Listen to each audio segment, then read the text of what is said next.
Welcome back to the War Room, guys. Thanks very much for joining us again. We're huddling again over the Lion squad, which has just been announced.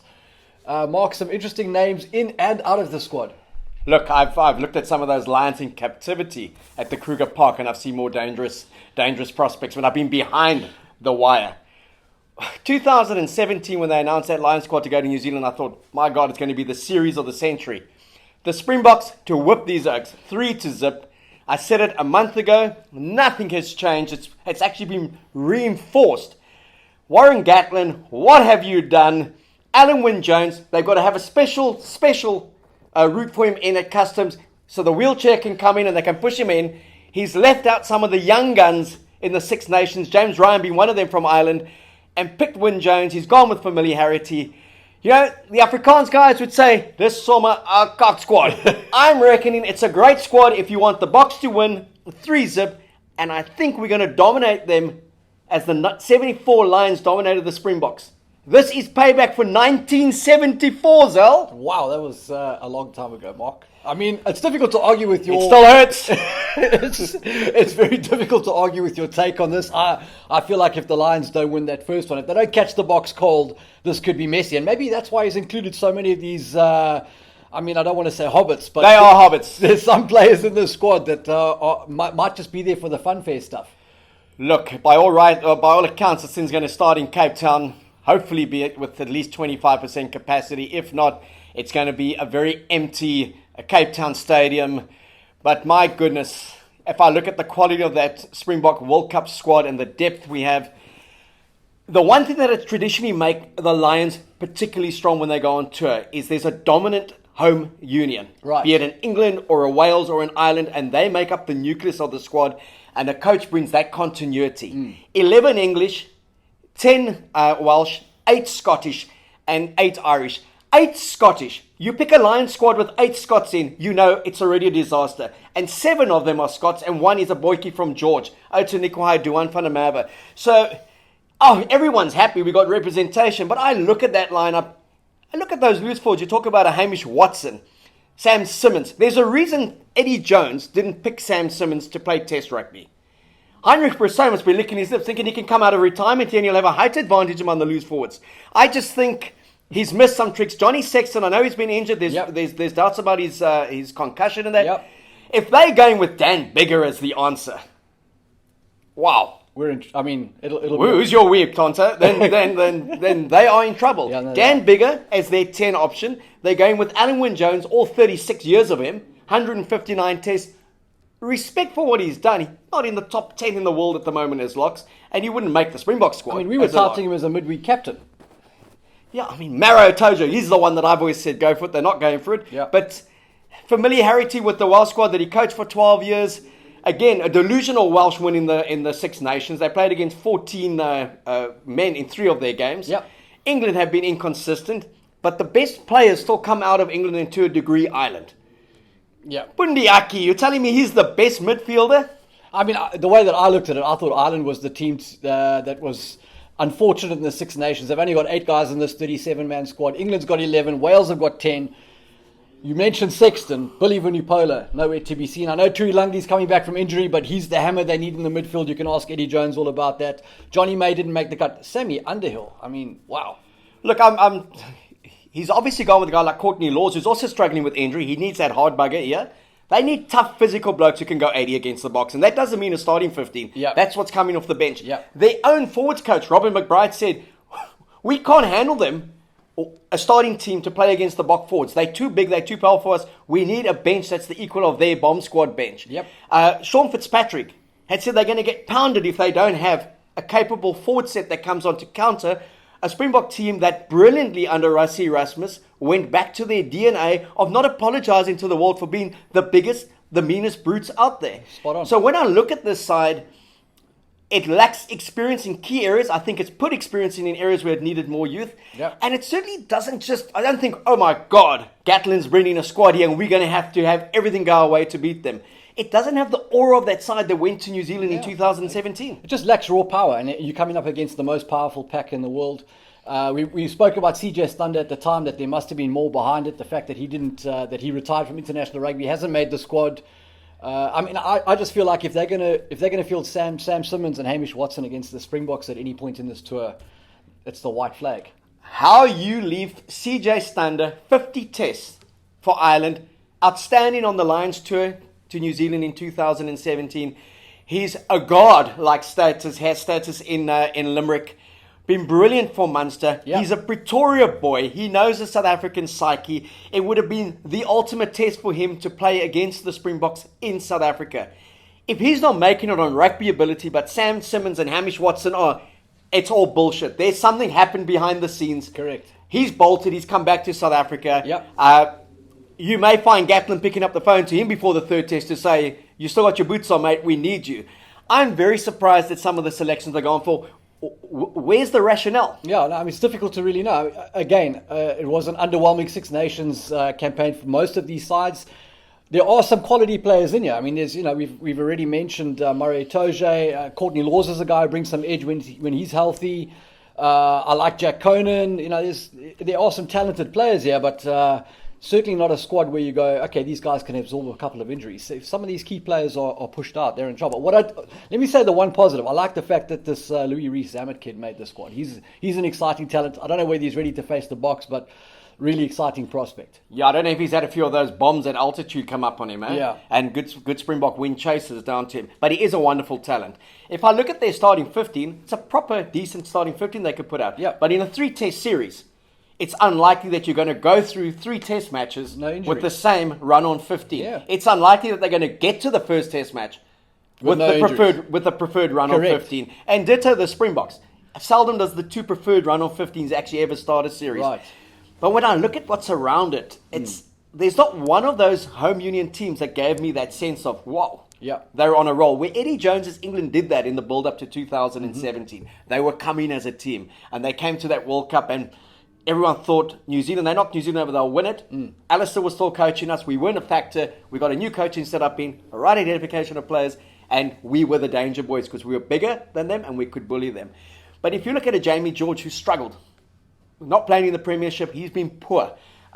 You just look at some of these players, they're not in form. No. They have been picked on kind of pedigree. They've been picked on past performances.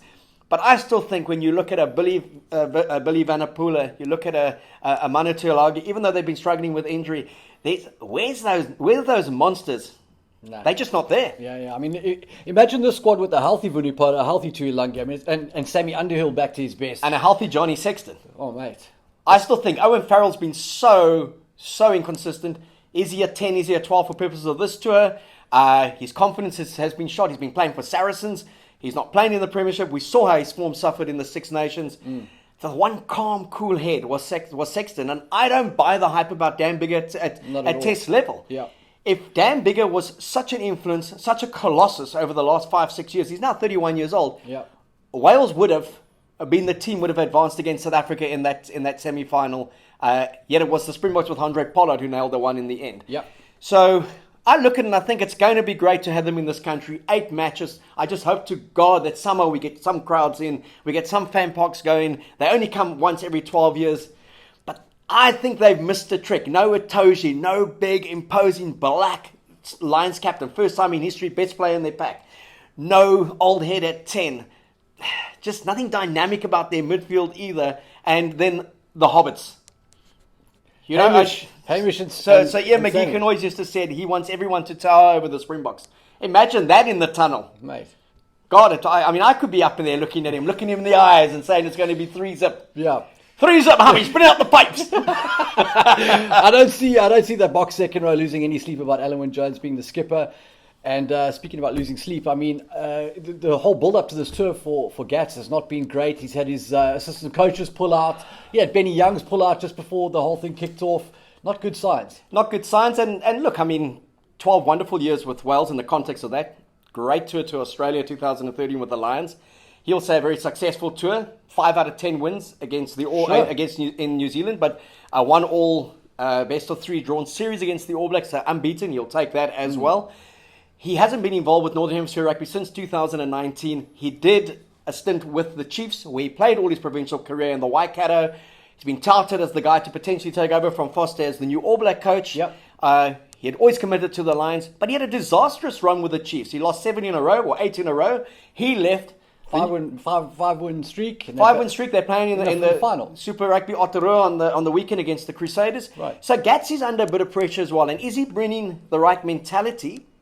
Because he's been out of the game for 2 years with these players, and that's a long time in Test rugby. Yeah, look, one thing you can say about these teams from the UK is they've got pride, and the fact that everyone, including the two of us, is writing them off has got to mean something to them, surely.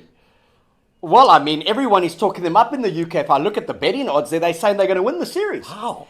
Did no one watch that semi-final and final of the World Cup in 2019? Wow. And Fitzpatrick said in his Daily Mail column the other day, the one thing that counts against the Boks is that they haven't played since the World Cup final. But then he did put a disclaimer. The one thing that counts against the Lions is that they haven't played for 4 years. Well, the one thing that counts against these Six Nations teams is they have been playing since the World Cup and not very well. And they've looked shite. Yeah, exactly, mate. Yeah, I'm with you. Rob Wagner says you've got to have an opinion. Rob, thanks for watching. Zels?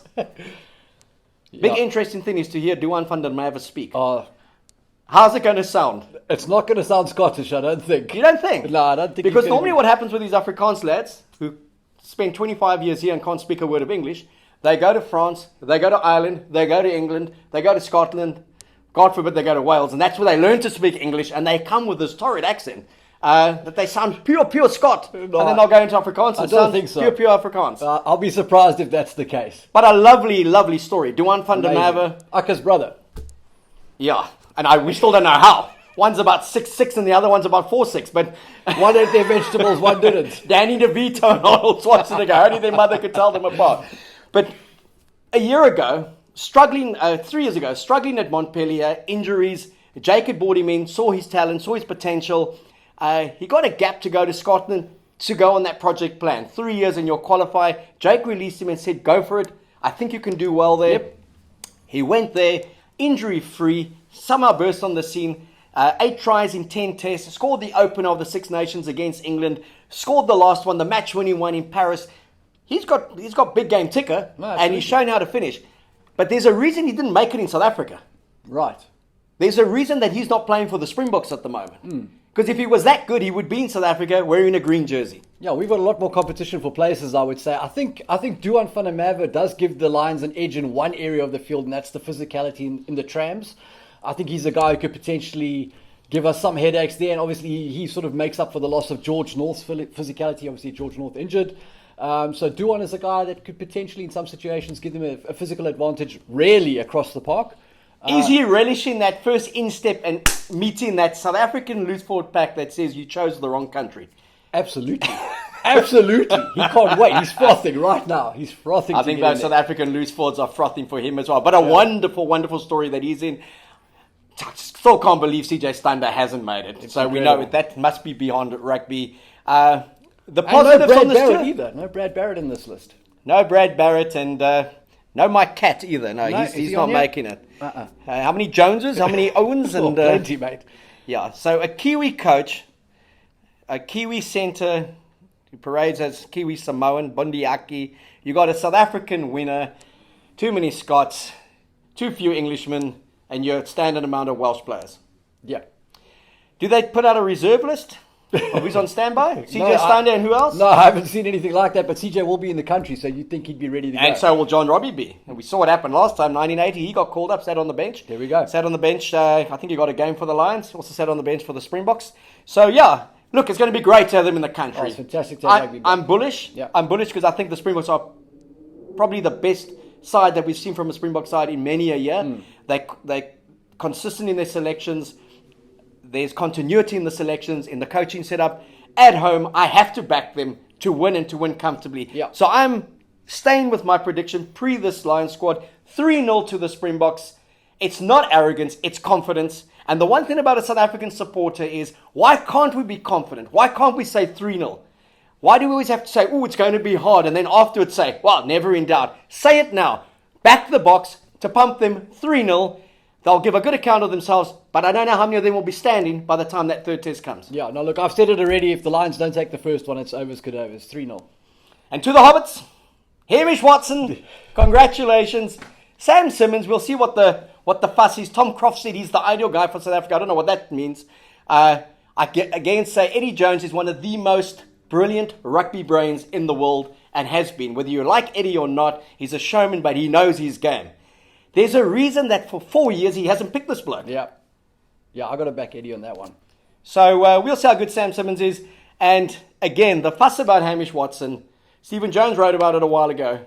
It was something like, how can you bring this guy to South Africa? I think he said Mish will get mashed. Well, that's the Lions. 36 squad chosen. Zels, a series prediction? Yeah, again. Are you going 3-0, 2-1 or no, to the no, Lions? I've got to go with the Boks. I mean, I know we haven't played for a very long time, but I just don't see it. I'd say South Africa by 3. 3, you're not giving the Lions 1? No. Do you think they will drop a provincial game? I think they might drop one or two of those games, maybe, because again, if they pick these little blokes in their pack against the likes of the Bulls, I think Jake might have some fun. Yeah, I think the Bulls is the one that I'm picking of the provincial teams to knock them over. A lot depends on whether South African players, the national squad players, are released to play in those games. And I also don't see how that's going to happen. If Rassie wants to bring them into a squad context, I think your core 25 won't play against them. It may be players on the peripheral who make up your SAA side. Yeah. But I'm picking Jake's Bulls to do a Brumbies 2013 when Jake coached them. Got a famous win against the Lions. That's great motivation for Jake. Yep. To do the he'll double. be up for that. To do the provincial double over the British and Irish Lions. But again, it's going to be fantastic. They only come once every 12 years. The biggest dream that is 2-3 months down the line. There are some crowds here. There is some fan activity. Yep. And COVID has settled to the point that with social distancing, we can make a plan to embrace a British and Irish Lions tour in South Africa. We know their touring fans aren't coming. There won't be any Lions. And No sea of red. We'll be sadder for that as a spectacle, but that also is an advantage to the Springboks. Yes, agreed. Are we in agreement again as selection panel? 3-0 to the Boks? Yes, we are. Thank you. Fantastic.